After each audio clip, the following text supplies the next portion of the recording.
ಇನ್ನು ರಾಜ್ಯದಲ್ಲಿ ಮತ್ತೆ ಶುರುವಾಯ್ತಾ ಸಿಎಂ ಬದಲಾವಣೆಯ ಜಟಾಪಟಿ ಅಂತಕ್ಕಂಥದ್ದು. ಸ್ವಲ್ಪ ದಿನ ಈ ವಿಚಾರ ಸ್ವಲ್ಪ ಸೈಲೆಂಟ್ ಆಗಿತ್ತು, ಮತ್ತೆ ಬರ್ತಾ ಇದೆ.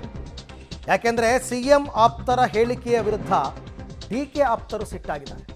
ಎಲ್ಲ ಹೇಳಿದ್ರಲ್ಲ, 5 ವರ್ಷಗಳ ತನಕ ಸಿದ್ದರಾಮಯ್ಯನವರೇ ಮುಖ್ಯಮಂತ್ರಿ ಅಂತ ಯತೀಂದ್ರ ಅವರಿಂದ ಶುರುವಾಗಿದ್ದು, ಆಮೇಲೆ ಬೇರೆ ಬೇರೆಯವರೆಲ್ಲ ಮಾತಾಡೋದಕ್ಕೆ ಶುರು ಮಾಡಿದ್ರು. ಖುದ್ದು HD ಕುಮಾರಸ್ವಾಮಿ ಅವ್ರು ಹೇಳ್ಬಿಟ್ರು, ಅಧಿಕಾರ ಬಿಟ್ಕೊಡಲ್ಲ ಸಿದ್ದರಾಮಯ್ಯನವ್ರು ಯಾವ ಕಾರಣಕ್ಕೂ ಅಂತ. ಸೊ ಹಾಗಾಗಿ ಈಗ DK ಶಿವಕುಮಾರ್ ಆಪ್ತರೆಲ್ಲ ಶುರು ಮಾಡಿದ್ದಾರೆ. DKಶಿ ಆಪ್ತರಿಂದಲೂ ಮತ್ತೆ ಶುರುವಾಯಿತು ಮುಂದಿನ ಸಿಎಂ ಕ್ಯಾಂಪೇನ್.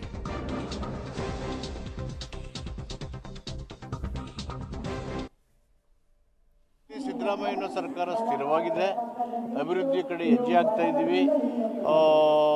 ಎಲ್ಲ ಕಡೆ ಅಭಿವೃದ್ಧಿ ಆಗ್ತಾ ಇದೆ. ನಾವು ಕೊಟ್ಟಿರೋ ಗ್ಯಾರಂಟಿಗಳು ಅನುಷ್ಠಾನ ಆಗ್ತಾ ಇದ್ದಾವೆ. ಒಳ್ಳೆ ಆಡಳಿತ ನಡೀತಾ ಇದೆ. ನವೆಂಬರ್ಗೆ ಕುರ್ಚಿ ಬದಲಾವಣೆ ಅನ್ನುವಂಥ ಮಾತುಗಳು ದಟ್ಟವಾಗಿ ಜಾಸ್ತಿ ಕೇಳ್ತಾ ಇದೆ. ನವೆಂಬರ್ ಸೀಕ್ರೆಟ್ ಯಾವ ಕುರ್ಚಿ ಬದಲಾಯಿತೋ ಗೊತ್ತಿಲ್ಲ. CM ಕುರ್ಚಿ ಒಂದಿದೆ, ಆ ಕುರ್ಚಿ ಮೇಲೆ ಸಿದ್ದರಾಮಯ್ಯ ಕೂತಿದ್ದಾರೆ. ಕೂತಿರೋರು ಬದಲಾಗಿದೆ, ಆ ಕುರ್ಚಿನೂ ಬದಲಾಗಿದೆ.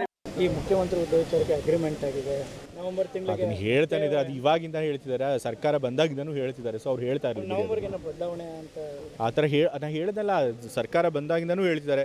ಇನ್ನೊಂದು 6 ತಿಂಗಳಲ್ಲಿ ಬದಲಾಗ್ತಾರೆ, ಇನ್ನೊಂದು 10 ತಿಂಗಳಲ್ಲಿ ಬದಲಾಗ್ತಾರೆ, 1 ವರ್ಷ ಆದಮೇಲೆ ಬದಲಾಗ್ತಾರೆ, MP ಚುನಾವಣೆ ಆದಮೇಲೆ ಬದಲಾಗ್ತಾರೆ ಅಂತ. ಸೊ ಇವಾಗ ನವೆಂಬರ್ಗೆ ಅಂತ ಹೇಳ್ತಿದ್ದಾರೆ. ಸೊ ಅವ್ರು ಹೇಳ್ಕೊಂಡು ಹೇಳ್ತಾರೆ. ಹಾಂ, ಈ 5 ವರ್ಷ ಮತ್ತೆ ಪೂರ್ಣಗೊಳ್ಳುತ್ತೆ. ನಮ್ಮ ಪಕ್ಷ ಚೆನ್ನಾಗಿ ಕೆಲಸ ಮಾಡ್ತಾರೆ, ಮುಖ್ಯಮಂತ್ರಿಗಳ ನೇತೃತ್ವದಲ್ಲಿ ಚೆನ್ನಾಗಿ ಕೆಲಸ ಮಾಡಿದೆ ನಮ್ಮ ಸರ್ಕಾರ. ಸೊ ಹಾಗಾಗಿ ಅವ್ರಿಗೆ ಬದಲಾವಣೆ ಮಾಡೋದಕ್ಕೆ ಯಾವುದೇ ಕಾರಣ ಇಲ್ಲ. ಸೊ ಹಾಗಾಗಿ ಅದು ನಮ್ಮ ಪಕ್ಷ ತೀರ್ಮಾನಕ್ಕೆ ಬಿಟ್ಟಿದ್ದು, ಬೇರೆಯವ್ರ ಬಗ್ಗೆ ಮಾತಾಡಬೇಕು. ಭಾಳ ಸಲನೂ ಅವರೇ ಹೇಳಿದರು, ನಾವು ಸರ್ಕಾರ ರಚನೆ ಮಾಡ್ತೀವಿ ನಮ್ಮದೇ ಅಂದ್ಬಿಟ್ಟು. JDS ಅವ್ರು ಹೇಳಿಲ್ವ ಸರ್? ಹೇಳಿರಲಿಲ್ಲ JDSನವರು. ಇವತ್ತು ಕಾಂಗ್ರೆಸ್ ಸರ್ಕಾರ 140 ಸ್ಥಾನಗಳು ಪಡೆದು ಇವತ್ತು ಸರ್ಕಾರ ರಚನೆ ಮಾಡಲಿಲ್ವ? ಇವತ್ತು ಗ್ಯಾರಂಟಿ ಕೊಡಲ್ಲ ಅಂತೇಳಿ ಗ್ಯಾರಂಟಿ ಕೊಡಲಿಲ್ವ? ಇವತ್ತು ಸರ್ಕಾರ ನಡೆಸೋಕ್ಕೆ ಆಗಲ್ಲ, ಸರ್ಕಾರ ಬಿದ್ದೈತದೆ ಅಂತ ಹೇಳಿದ್ರು, ಮಾಡಲಿಲ್ವಾ? ಬೈ ಎಲೆಕ್ಷನ್ 3 ಗೆಲ್ಲೇ ಇಲ್ವಾ? ಜನ ಸ್ಪಂದನೆ ಮಾಡಲೇ ಇಲ್ವಾ? ಹೇಳಿ. ನಾವು ಕೊಟ್ಟ ಮಾತಂಗೆ ನಾವು ನಡ್ಕೋತಾ ಇದ್ದೀವಿ. ಜನ ಒಳ್ಳೆ ಗೌರವ, ಒಳ್ಳೆ ತೀರ್ಪನ್ನು ನಮಗೆ ಕೊಡ್ತಾ ಇದ್ದಾರೆ, ಇನ್ನೂ ಶಕ್ತಿ ಕೊಡ್ತಾ ಇದ್ದಾರೆ.